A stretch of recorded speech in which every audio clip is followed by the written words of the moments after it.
가수 장윤정이 믿었던 가족에게 배신당한 사연이 공개됐습니다. 2021년 5월 5일 방송된 문넷 TMI 뉴스에서는 가족에게 발등 찍힌 스타 순위가 공개된 가운데 장윤정이 워스트 7위에 올랐던 것입니다. 지난 2004년 어머나로 데뷔한 장윤정은 행사의 여왕으로 활동하며 벌어들인 수익만 수백억으로 추정됐을 정도입니다. 데뷔 전 힘든 가정 형편 때문에 생계형 이산가족 생활을 해야 했다는 장윤정의 가족은 장윤정에게 수입이 생기면서 다시 모이게 됐습니다.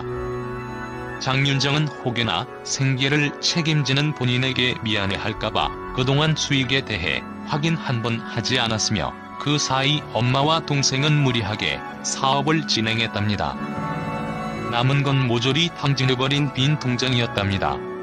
그렇지만 문제는 여기서 그치지 않았답니다. 가족이 저지른 문제라 없던 돈이라 생각했으며 새 출발하려 했던 장윤정에게 어머니와 동생은 진흙탕 싸움을 걸어왔답니다. 당시 장윤정 어머니는 33년을 길러준 딸이 엄마에게 빗소를 꽂았을지 의문이다. 엄마는 정말로 괜찮지만 왜 동생한테까지 그랬을까? 그런 게 의문점인 것이다 이라며 방송과 언론사의 억울함을 호소, 딸을 비방하는 메일까지 보냈답니다. 이후에 장윤정은 어머니와 동생에게 접근 금지 가처분 신청을 하는 등 회복하기 어려운 가족 상황을 보였답니다. 장윤정의 어머니는 딸의 소속사를 상대로 수입에 대한 소유권을 주장하는 소송을 했지만 패소했고 장윤정은 남동생에게 3억 2천만 원을 갚으라는 소송을 제기한 뒤에 승소하는 등 가족 내 법적 공방을 벌이게 됐답니다. 결혼 후에도 끔찍한 일은 계속됐습니다. 장윤정이 아들 연우군을 임신했을 때 장윤정 어머니는 딸을 향한 끔찍한 악담을 남겼답니다. 둘째 하영양을 임신했을 때는 어머니는 지인에게 빌린 돈을 갚지 않은 뒤에 고소를 당했고 결국 구속되는 일까지 벌어지게 됐습니다. 2.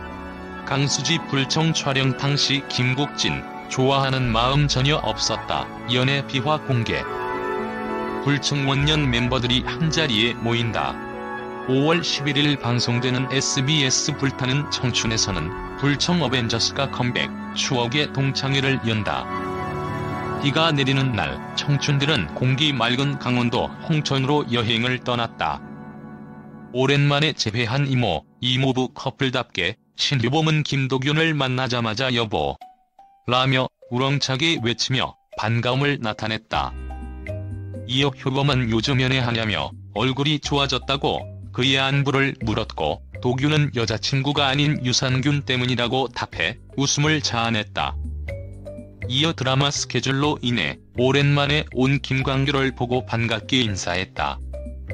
하지만 광규의 어색해하는 행동에 청춘들은 이제 그만 겉돌고 불청 안으로 들어오라고 놀렸고 계속해서 어울리지 못하고 겉도는 광규 모습에 청춘들은 혼자인 게 익숙해졌냐고 물어 현장을 폭소케 했다.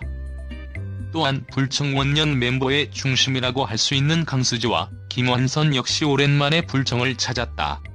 최성국은 내가 막내라며 기쁨을 감추지 못했다. 성국은 불청에 처음 왔을 때가 생각난다며 새 친구로 왔을 때의 비하인드 스토리를 공개해 눈길을 끌었다. 이날 백두산의 기타 천재 김도균과 칼체의 최용준은 깜짝 즉흥 잼 연주도 선보였다. 비가 부슬부슬 내리는 풍경과 어울리는 두 사람의 즉흥 연주는 청춘들의 마음을 울렸고 감동의 눈물까지 흘렸다. 한편 불청의 첫 공식 커플인 김국진 엑스광수지의 연애 비하인드도 공개된다. 오랜만에 만난 청춘들은 각자 불청 첫 촬영 당시를 떠올리며 회포를 풀기 시작했고 이야기를 나누던 도중 광규는 여기서 성공한 사람은 수지뿐이라며 씁쓸한 표정을 지어 웃음을 자아냈다. 치와와 부부의 탄생을 옆에서 지켜봤던 원년 멤버들은 수지와 국진 중 누가 먼저 좋아했을지 추측하며 갑론을박을 벌였다. 효범은 촬영 당시 수지가 국진 오빠를 너무 좋아하는 것 같았다라고 얘기했고 이에 수지는 정색하며 좋아하는 마음이 전혀 없었다라고 말해 모두를 놀라게 만들었다. 수지의 연애 스토리를 듣던 중 도규는 불청의 기획 의도가 중년 솔로 친구 찾기였다며 질투심 섞인 불만을 토로했다. 더불어 용준도 친구를 찾으라고 했는데 짝을 찾은 건 잘못된 것이라며 솔로인 청춘들이 입을 모아 억울한 기색을 보였다는 후문이다. 11일 오후 10시 15분 방송.